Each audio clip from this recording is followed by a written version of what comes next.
Good evening, hello and welcome. You're with the news today, your primetime destination news, newsmakers, talking points. We're coming to you today from Nagpur, where from tomorrow we are embarking on a special yatra across this battleground state. It's one of my home states, and we're going on a yatra called Maharashtra Maza or My Maharashtra. So look out for that starting tomorrow over the next 10 days. But our top story tonight, it's a day after Donald Trump scripted a slice of history, becoming the first president in more than a century to win back the White House 4 years after he was defeated as an incumbent. And world leaders across are now congratulating Trump and coming to terms with what a Trump 2.0 administration would mean. The Democratic candidate and Vice President Kamala Harris and President Joe Biden have conceded defeat, ensuring a smooth transition of power this time, unlike 4 years ago. My top focus will remain, what does this Trump victory really mean, particularly for the battle between right and left? First, take a look at our top story. Please welcome President-elect Donald J. Trump. America gets ready for Trump 2.0. And the Trump family. All indications are that Donald Trump's historic second term could be much different from his first stint in the White House. In 2024, Trump has not just won the electoral votes, but the popular vote as well, sweeping every single battleground state. The Republicans have majority in the Senate and could end up controlling the House of Representatives as well. Trump, who in his first term moved the US Supreme Court to right, now can expand the 6-3 conservative majority on the bench if and when a liberal judge steps down. Well, I want to thank you all very much. This is great. In a nutshell, Trump today has more leg room to implement his policies and vision, both domestically and externally. A movement like nobody's ever seen before.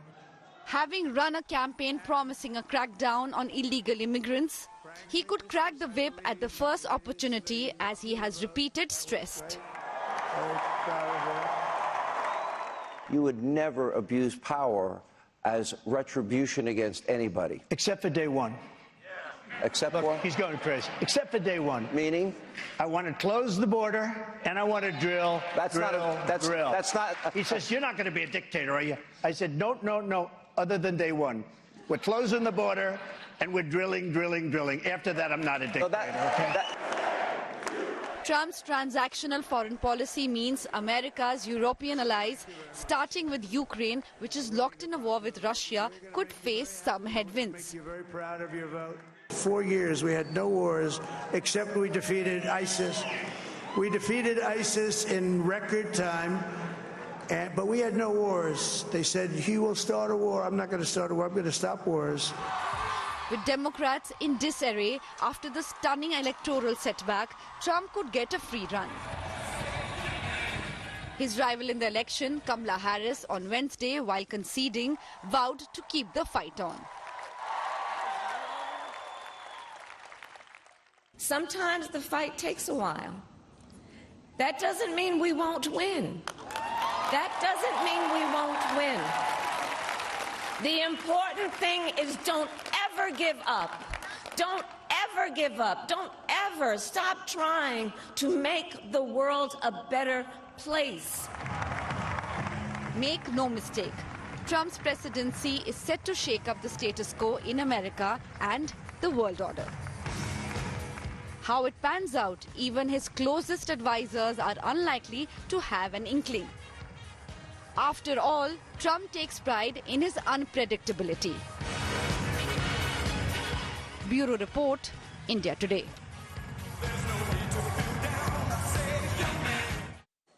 So let's raise the big questions here on Trump 2.0, a day after that famous victory in America, an astonishing political comeback. What does a Trump triumph really now mean for America and the world? Is this a big boost to right-wing populism, and has left-wing liberal politics been pushed to the back foot? Will Trump 2.0 first shake up America? And as I said, how will it change the world order?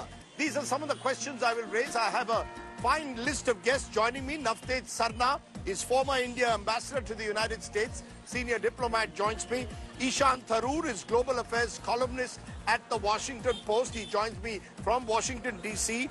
And from New York, I'm joined by Daniel Block, senior editor, Foreign Affairs magazine, and contributing editor at the Washington Monthly. I appreciate all my guests joining me. I want to come to Ishan Tharoor there, because I'm seeing a lot of the political commentary in the last 24 hours saying that Trump's victory is a triumph of a certain right-wing populism, a certain defeat of left liberal politics.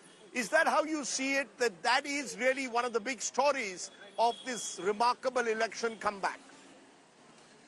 Well, it's certainly one of those stories, and the extent to which you're seeing Trump's kind of ideological kindred spirits in Europe hailing it precisely in the language that you said. This is a real triumph for a kind of new age of illiberal right-wing nationalist politics in the West. I think it's a very compelling way to see what's happened here, that the liberal establishment, as represented by Kamala Harris and her wing of the Democratic Party, was not capable of defeating somebody who for months we've spoken about in terms of extremism, in terms of quote-unquote fascism, in terms of a figure who really wanted to erode and revamp American democracy. All those arguments, none of those arguments seemed to work. And instead you saw an election really shaped by massively diminished turnout on both sides. I mean, Trump won fewer votes this time than last time in 2020 when he lost. And so there is a kind of disenchantment that is at the heart of the Democratic loss. But yes, absolutely, a new wave of enthusiasm for a kind of illiberal, aggressive politics that we have not necessarily seen before in this country. And really powered also by interesting demographics, a lot more young men, for example. And that certainly marks new trends that are important to watch.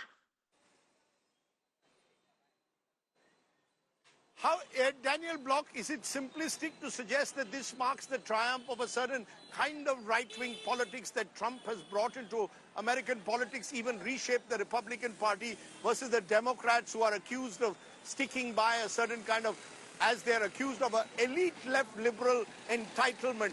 Is that the way this election verdict should be seen, or was it far more complex than that?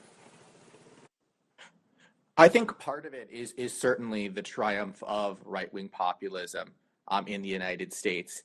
That's certainly an element of it. I would add to that as well, though, that I think this is more evidence of anti-incumbency around the world.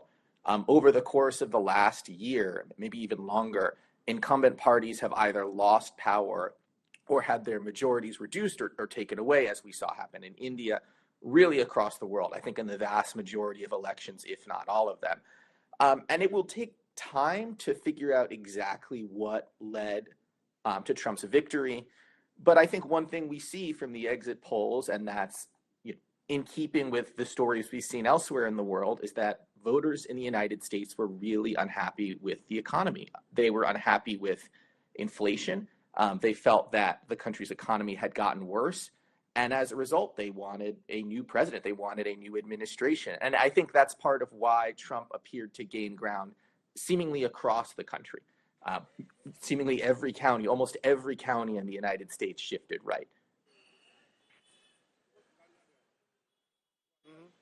But are there, to just push that point a bit, Daniel, are there growing divides of class, of gender, of race that we've seen in this election that perhaps suggest that America is a far more divided society than ever before? There are certainly, from what we can tell in the exit polls so far, and again, it will take more time to get better research on the exact demographic breakdowns of the outcome. There are growing divides. The gender gap is now larger than it was before. It was already pretty sizable in 2020, but it's grown. I believe for the first time, at least that I can remember, Democrats won voters whose income was over $100,000 while losing voters whose income was below $1,000. So there is a gap there that's also interesting to see and new. Interestingly, one thing that is different is we see Republicans making major inroads with voters of color, with Latino voters, with Black voters. So that was new, and that was quite fascinating to see. So in some ways, yes, we do see growing divides. I guess I'm hesitant in some ways to say that America could become more divided than it already is. And perhaps actually it's not. I mean, this does seem to suggest there are more swing voters in the United States left than we thought there were. But we certainly do see elements with some demographics of growing divides within the United States. Navteej Sarna, what is true of the United States, many will say is happening across the world. This growing sense of them versus us. I'm just looking at the commentary at the moment, a day after Trump has won, and there's a sense that it's about left versus right, about the elites versus the working class, about immigrants versus the citizens of America. And many believe that those divides are there across the world. You've seen the kind of campaigns that have taken place in this country as well, where you're constantly in search of an enemy. Is this the world increasingly getting split apart and more polarized? And Trump's victory is a result of some of those polarities. Thank you, Rajdeep. I think all of what you have said has a point, and certainly what the other speakers have said.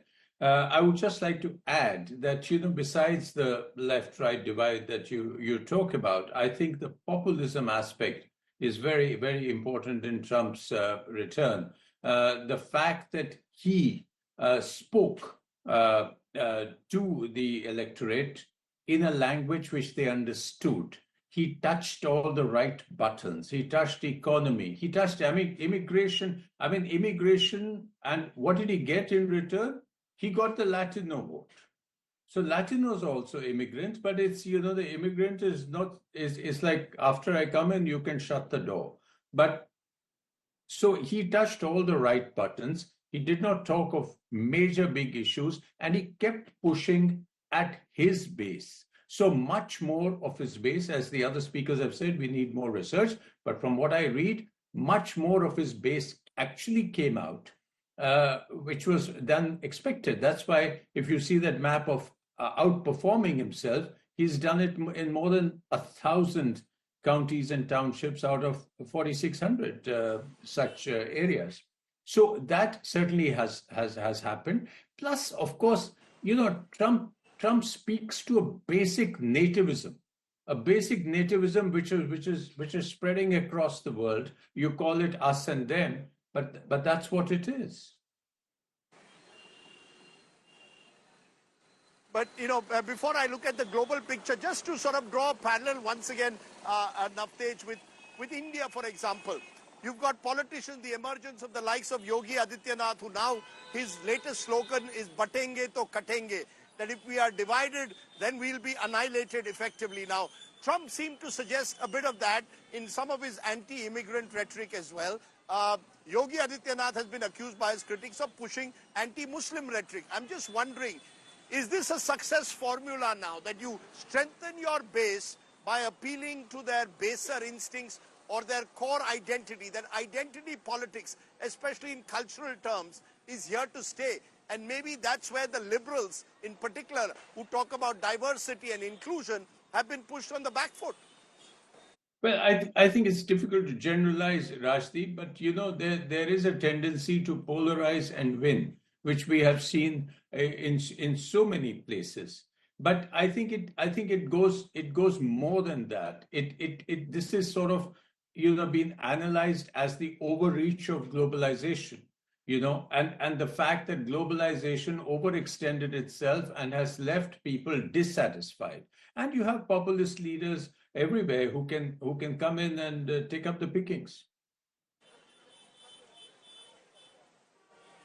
I just want to take that to you, Ishan Tharoor, because Trump has announced in one of his first decisions, I'm closing the borders, I'm going to be very tough on immigrants, and he's being cheered for that. Now, how does that fit in with the American dream of people from across the world finding space in America? Is that dream over? Is Trump, when he says make America, he's going to make America great again, talking about a very different America now? Does that worry you as someone who is of Indian origin?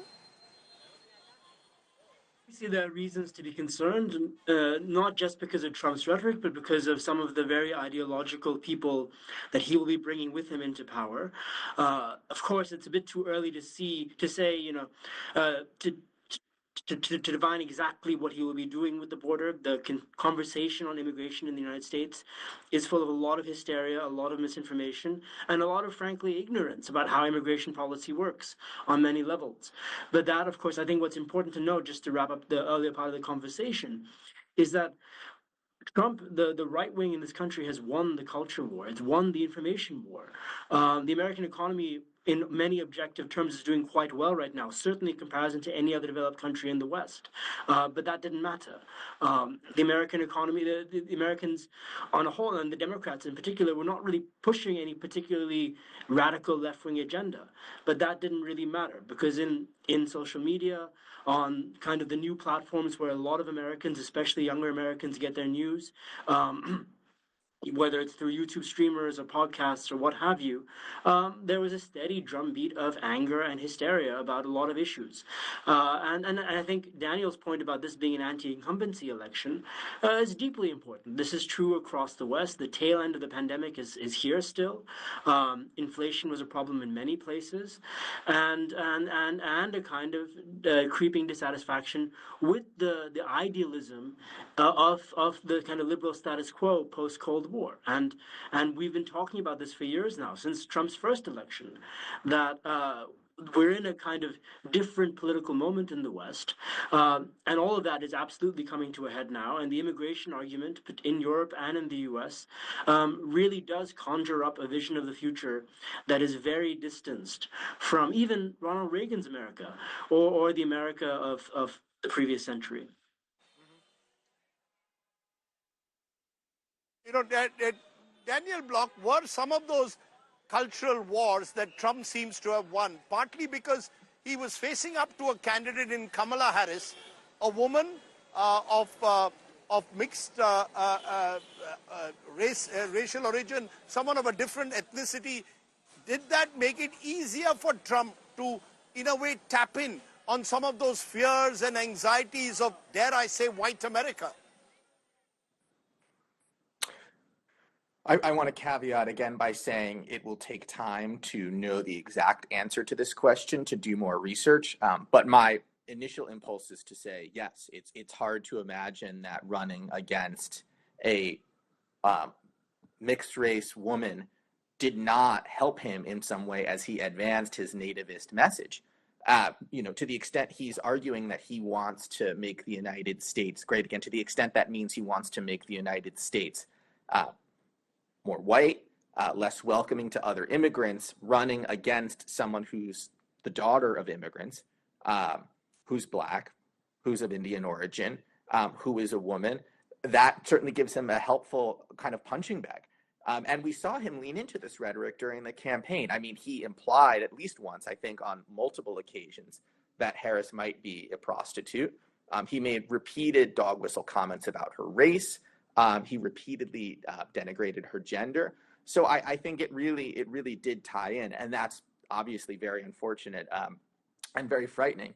And one of the things that I find so kind of fascinating and also just utterly confusing about it is that he did that and he still won more minority votes than he did in 2020 and it seems in 2016.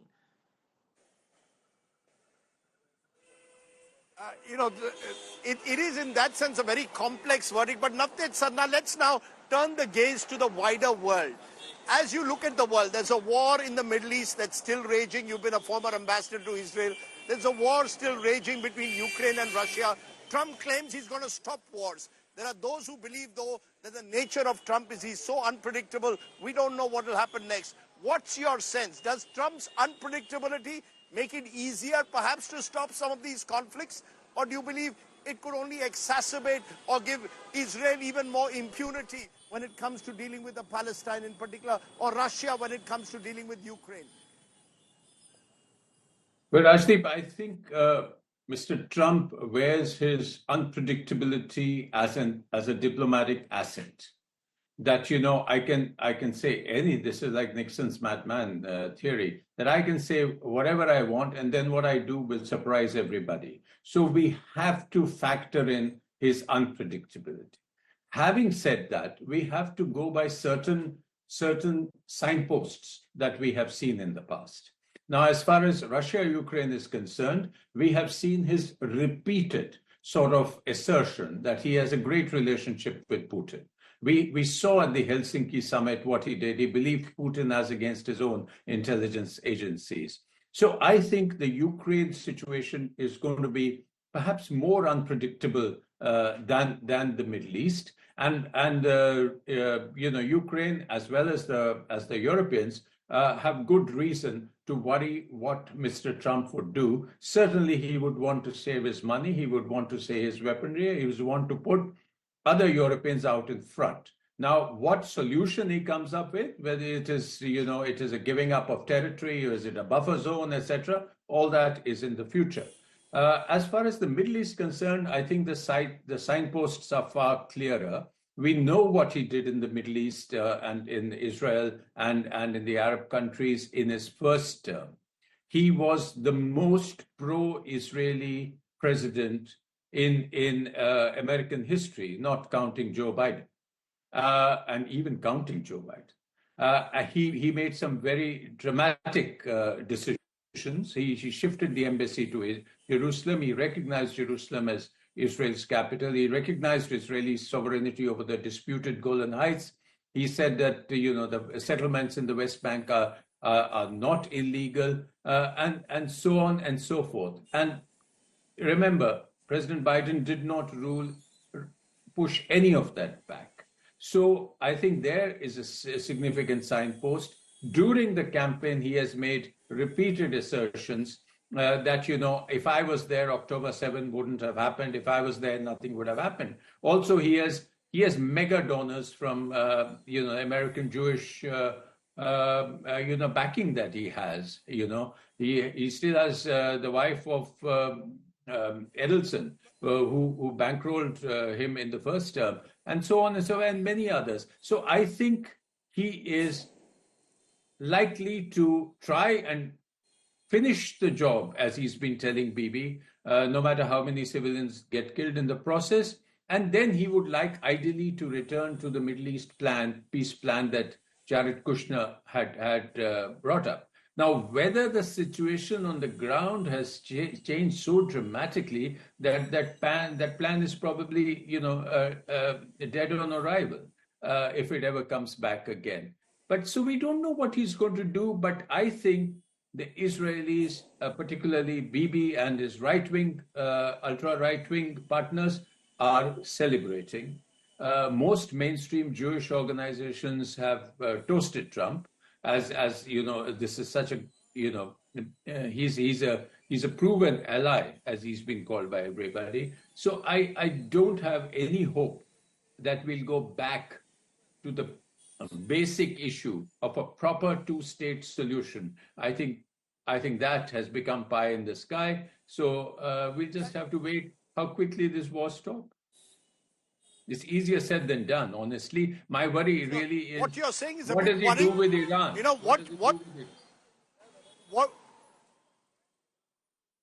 Sure, but what you're saying is also worrying, not just for what he does with Iran, but the Palestinians. We saw Ishan Tharoor in the build-up in the last year, campus protests, anger that the United States was not doing enough to stop the war. From what Navtej is saying, Trump is the most pro-Israel president that he can recollect. Given that, where does that leave all those concerns that were voiced on American campuses across the world about human rights abuses, about this war leading to innocent citizens being killed? Are those no longer going to be issues, given the fact that the Republicans now dominate not just the White House, but also the House of Representatives and the Senate? The war in Gaza has had a huge effect on the American political conversation about Israel. There is widespread anger especially among young people, as you said. The campus protests had a major impact, and that's not necessarily going away. Although universities and some state governments have taken steps to really crack down on anti-Israeli dissent in ways that are particularly troubling for American democracy, I would say. At the same time, Trump, as the ambassador very, thoroughly put forward, was not just a pro-Israel president, he was a pro-Israeli far-right president. He was somebody whose ambassador, while he was in office, was essentially a kind of outgrowth of the Israeli settler movement. He's somebody who has told Netanyahu that he should get the job done in whatever terms that means.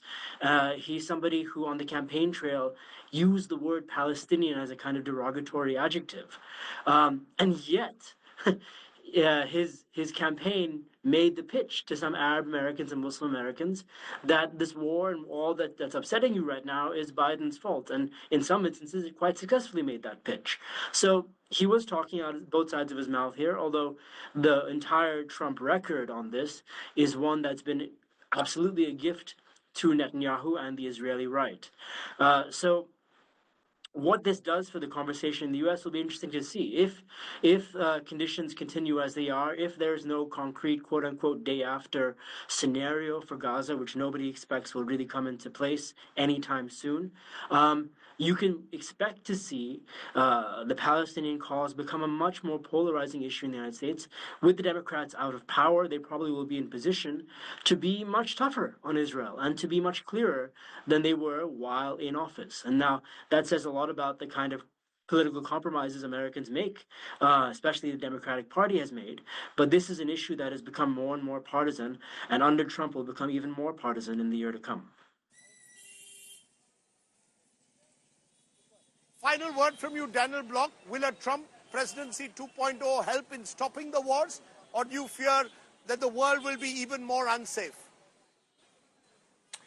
I don't think it will help in stopping the wars. Whether the world will be more unsafe, I don't know. My inclination is yes, it will. But the world is bigger than the United States, obviously, and what the United States does. So I don't want to put that all on the Trump administration. But to the first point, I don't think it will, in that I don't think he'll be able to bring the war in Ukraine to an end. He's promised to do that, but Trump promises many things. To the extent he wants to try and impose peace on Ukraine by making them agree to Russia's terms, I don't think that will work. I don't think the Ukrainians will agree to that. I don't think Russia will abide by various compromises it might say it will make in order to try and come to terms with the Ukrainians. And so I expect that war will continue. I expect the wars in the Middle East will continue. The rhetoric about getting the job done, I think that Israel is going to continue fighting on. I think it's going to continue attacking Lebanon. It's going to continue attacking Gaza. It's possible that the Middle East will grow more violent. This is a president who, when he was last in office, conducted an extremely risky strike, killing a top Iranian general. I see no reason why tensions there wouldn't escalate more. The United States might get more involved in fighting against Iran and its network of allies throughout the region. So I don't see the world getting much more peaceful, no. I think on that sobering note, we must end here, because clearly what my guests are suggesting is that with the Trump presidency, we just don't know what will happen next. And that perhaps will unnerve the world. It hasn't unnerved the markets for now, but it certainly will unnerve global capitals. A Trump presidency 2.0, we just don't know what it will bring. Ishan Tharoor, Daniel Block, Navtej Sarna, thank you very much for joining me on my top talking point. Let me turn then to my second talking point tonight, and it comes from back home, where Rahul Gandhi is once again stirring a controversy and getting under the skin, it appears, of his opponents, especially right-wing economists. Because Rahul Gandhi has claimed that under the Modi government, in an article that he wrote yesterday, that effectively monopolies that are well networked with the government have been allowed to grow. And Rahul Gandhi claims that he is in support of what he calls fair-minded business. Critics have hit back, and among those critics, interestingly, are members of erstwhile royal families who are angry that Rahul Gandhi made a dig against erstwhile Maharajas, accusing them virtually of being part of the East India Company mindset. Listen into that, and then we'll talk about the Rahul model of business. Take a look. Leader of opposition Rahul Gandhi tries to shed his anti-business image. In an article in a daily newspaper, the Congress MP has outlined his economic vision. Rahul claims the fear factor unleashed by the East India Company is back. He alleges that a new breed of monopolist has taken the place of East India Company. He claims these monopolists have amassed colossal wealth. According to Rahul, India today has become far more unequal and unfair for everybody else. He alleges India's institutions do the bidding of monopolists. He claims lakhs of businesses decimated and India is unable to create jobs. He alleges India's business leaders are scared of monopolists and raids by ED, CBI and income tax. Rahul Gandhi goes on to clarify that he does not believe these monopolists are evil and they should get space, but so do other businessmen. He claims his politics will aim to provide business fairness and freedom to operate.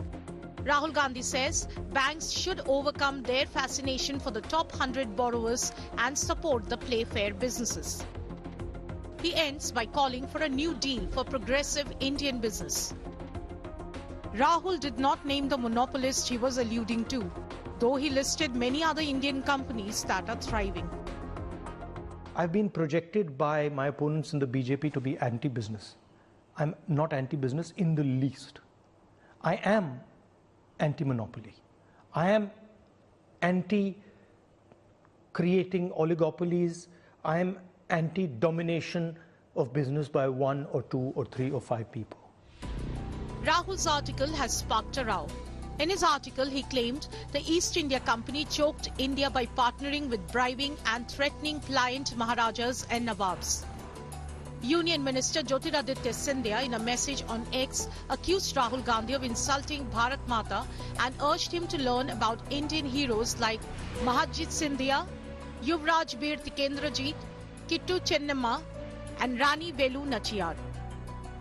Rajasthan Deputy Chief Minister Diya Kumari recalled how several royal families served the nation. मुझे लगता है राहुल गांधी को या तो जानकारी नहीं है या वो जानबूझकर छवि धूमिल करना चाहते हैं राज परिवारों की, समाज को बांटना चाहते हैं, जो कि हमेशा उनकी आदत रही है. वो और उनकी पार्टी हमेशा ही समाजों को बांटना, जातियों को बांटना यही करते आए हैं और उसी का उदाहरण ये भी. The Congress rallied behind Rahul Gandhi. Pawan Khera accused the Scindia royal family of siding with the East India Company in the 1857 War of Independence. Other leaders endorsed Rahul's economic vision. Those who have not had the chance of reading that piece, they must actually take it within their purview because it would give them an idea of the serious challenges that non-transparency, inequity poses to India. Rahul Gandhi's criticism of big business had earned him the image of being a leftist. But will an article be enough to give the leader of opposition a business-friendly image? Bureau Report, India Today. Joining me now are, for my face-off, are Praveen Chakravarti. He's chairman of the All India Professionals Congress and part of the economics think tank of the Congress Party, and Mohandas Pai, who's a critic of Rahul Gandhi's economics. He's chairman, Areen Capital. Appreciate both of you joining us. First to you, Praveen Chakravarti. Rahul Gandhi's article seems to suggest that Rahul Gandhi is going in for some kind of an image makeover when it comes to dealing with big business. He says, I'm not against big business, I'm against monopolies. Now, the critics are already saying that Rahul Gandhi is not seeing the new India which is being built around startups. He's still obsessed with 1 or 2 business houses, and thereby on the basis of that is crafting his entire economic vision. Explain what Rahul Gandhi really wants to say when he says, I'm not against big business, I'm against monopolists. Rajdeep, actually, Mr. Rahul Gandhi mentions a whole bunch of startups in his article. So I should correct you right there, saying actually he is, if anything, he mentions the startups in the list of what he calls play fair businesses. He mentions a list of startups first, and only then businesses such as L&T and Bajaj Auto and others. So I think the fundamental difference in what Mr. Gandhi's vision for India and Indian business is, the messages are, Mr. Gandhi is pro-business, he's pro-investment, is pro-innovation, but most important is pro-competition. Any economist, any business leader will tell you it is competition that is the bedrock of economic development. Competition produces innovation. Competition produces better prices for consumers. So, for example, if we all want cheaper flight tickets in the country, it's better to have 5 to 10 airlines than to have 1 or 2 airlines. So, competition is the bedrock. And today, under Prime Minister Modi, there is monopoly. There is monopoly by a few business groups, which explains why private investors, others are fearful. So the real emotion that Mr. Modi plays on when it comes to economics is fear. The emotion that Mr. Gandhi wants to play on when it comes to his economic vision is freedom. There's a fundamental difference between these two. So Mr. Modi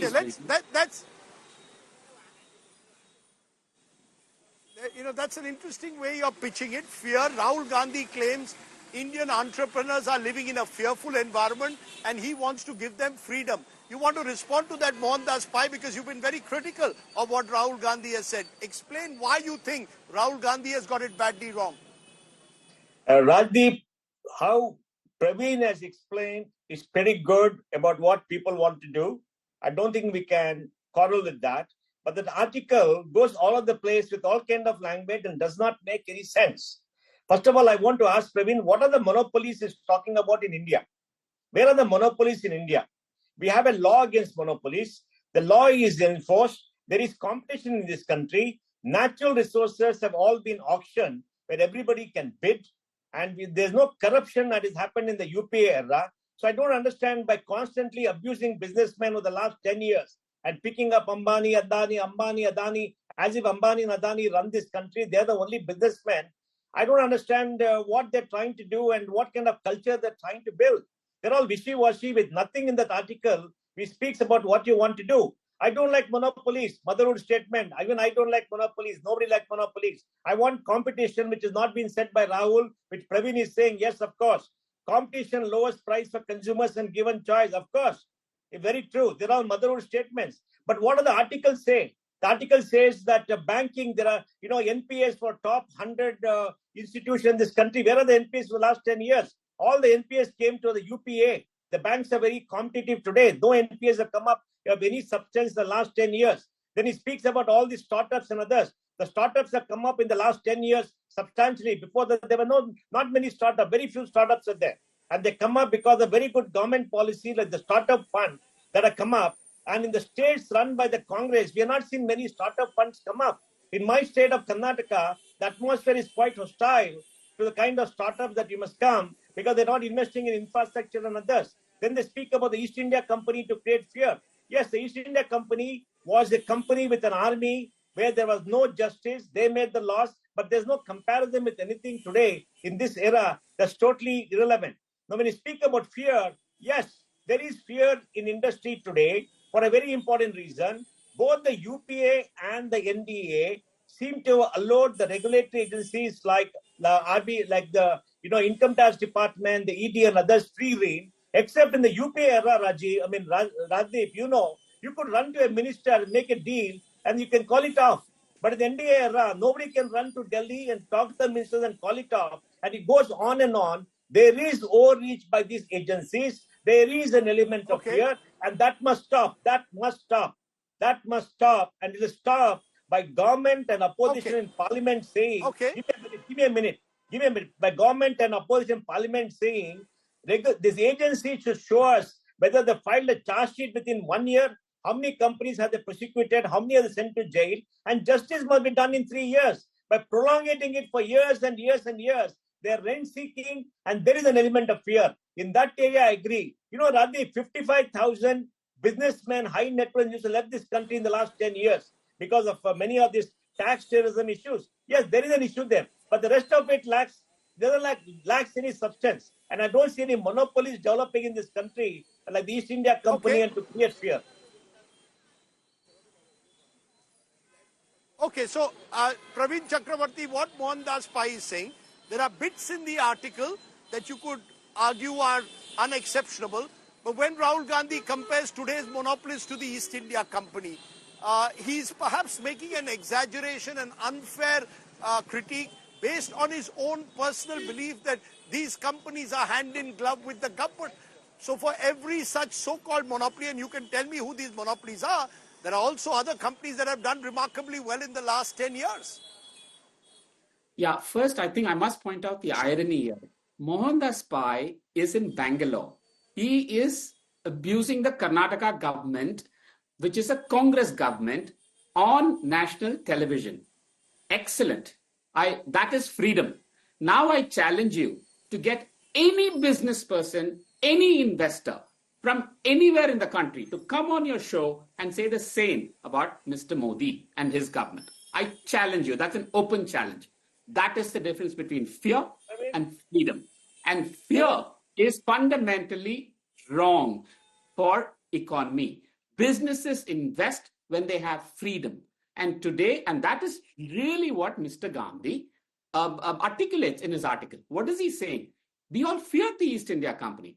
Rajdeep, you talked to your grandfather. I have talked to my grandfather. They feared East India Company. East India Company controlled every single lever of society and government. And today, there are monopolies that do that. Forget my words. Former chief economic advisor of the Modi. No, be specific. No, Mr. Praveen Chakravarti, be specific. When you say there are monopolies that people fear, be specific. Because the fact is, as I said... I'm coming to it. You need, I'm coming to it. I want to give you data. Mr. Arvind Subramaniam, former chief economic advisor of the Modi government, he has put out a data. 80% of the increase in stock market value until 2022 was by the Adani group of companies, until the Hindenburg report came and revealed the truths. So there is 80% increase in stock market. Right? That's one example. There are two business groups that have monopolies in 15 sectors. In fact, he's written an article and given a talk where he says this is unheard of in the history of global capitalism. And that is the monopoly power we are talking about. Rajdeep, Google has got a 92% market share in search. Okay? Meta, Microsoft has got an 80% market share globally in business.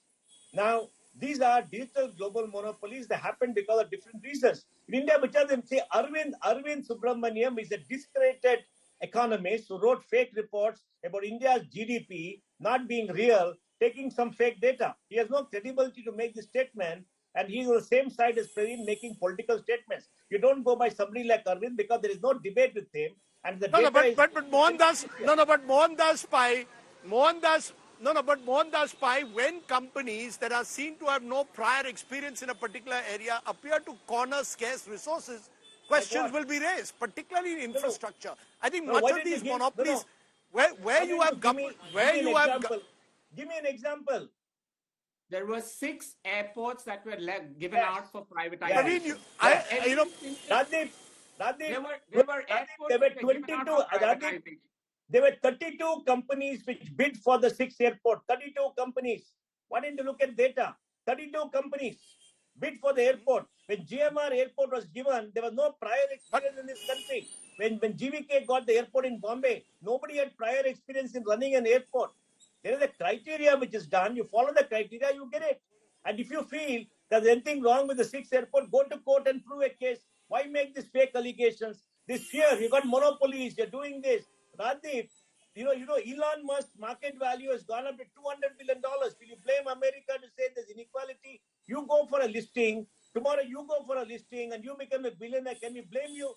Say India has become unequal because Rajdeep Sardesai built a media empire, became a billionaire. Praveen could have been a billionaire if he's not following the silly path of politics he's done for 20 years. He could have floated a company. He'll be a billionaire. Can you blame Praveen and say this? Look, stock market capitalization as a indication of inequality is specious because, stock market values innovation in a very, very high way. Pension funds sold a lot of the stocks for thousands of people. This kind of specious argument. Don't hold water, Rajdeep. See, let's get data. Okay. I think we have to be let. I want to give Praveen more. Let me give Praveen a final word, because many believe that Praveen is one of the brains behind Rahul Gandhi's economics. Give us a final word. Is this Rahul Gandhi's attempt to somehow clear the impression that has gone out that he's anti-corporate? You see, the impression that's gone out in the last few years because of this constant Ambani, Adani attacks, that he's anti-business. Was this article designed to clear some of those question marks over Rahul Gandhi's critique of business? No, first, I want to categorically say I'm no brain behind anything. So there's no brain or head behind anything here. Second, I have known Mr. Gandhi for some time, and I've never known him to be anti-business. I've never known him. If anything, a lot of his discussions have always been about how do we get more investment in India? How do we get more production in India? So how do we get more manufacturing in India? So that has always been the discussion. So I think this is not about some image makeover. I know you're a media personality, Rajdeep, so you would think in media terms, but it is not any of that. It is simply about putting out what is the reality. I think it is really laughable to say that there is no fear, or there are no monopolies, or there are no favored business groups of this government. I don't think there is one other company other than these two that will actually agree to what Mohandas Pai is saying. So that's a fact. The real purpose of this was to say that, listen, we have to have, the fact is our economy is in doldrums. So it is in the larger national interest. It is in the larger national interest for us to actually go to a more pro-competition, anti-monopoly, pro-innovation. Okay, vision, and that's what Mr. Gandhi I'm in a... Mohandas... Please. Yeah, Mohandas Pai, 30 seconds, but just 30 seconds. Mohandas Pai, you see, there should, would you agree that we've been in denial also for too long, that there are problems that also exist with the economy? You can't suggest that small and micro enterprises, for example, have struggled post-COVID, while some big houses who are networked with the government have benefited. Why not admit that and move on? A quick answer. Rajdeep, individual income tax is going up by 21-22% this year, on top of an 18+% last year. Does this show an economy in distress? Will you pay income tax when you don't have income? It's gone up in 21%. Please look at data. 1.6 crore new jobs are being created every year as per the EPFO, based upon Aadhaar entitlement. There's data there every single month, by industry, by gender, by states. I mean, by age. Why don't you look at data? Jobs are being created. In the south, there are no people working in construction. Projects have come down because people are not there. There is a shortage of people in many industries. Now, he said there are no jobs created. There is no, businesses in doldrums. This in doldrums. GST has gone up by 8.9%, which is one of the lowest, but it's still gone up to 1.87 lakh crores. Income tax collection by individuals has gone up. Does it show economy in doldrums? Come on, Rajdeep. Let us be real. Look, I agree with Praveen in principle. Okay. We need competition. We should not have monopolies, all that kind of thing. But not all these pieces argument irrelevant of data. Let him come out with proper data, have a proper debate, write a good article. That article is wishy-washy, doesn't make sense, is very confused, a part of a confused mind. Mr. Okay, we've heard two sides of the story. I think we need a wider debate. It would be great if we could have a debate, therefore, between the Modi model and the Rahul model. Hopefully with the two principal stakeholders, but that's sort of wishing for something that's not going to happen. But for now, Praveen Chakravarti and Mohandas Pai for joining me and illuminating our viewers. Thank you very much. Two sides of the story here, as always, on the news today. I have to take my final break. In fact, I have to say goodbye to you because it's getting warm here in Nagpur, and we start tomorrow from Nagpur, crisscrossing Maharashtra over the next 10 days, going to small towns and across this wonderful home state of mine.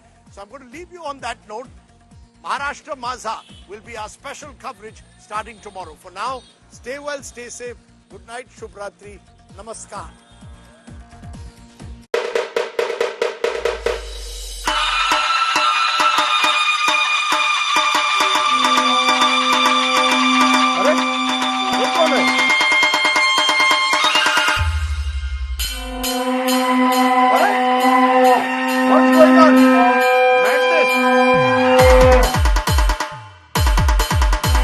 यहाँ भी आ गए? What are you doing here?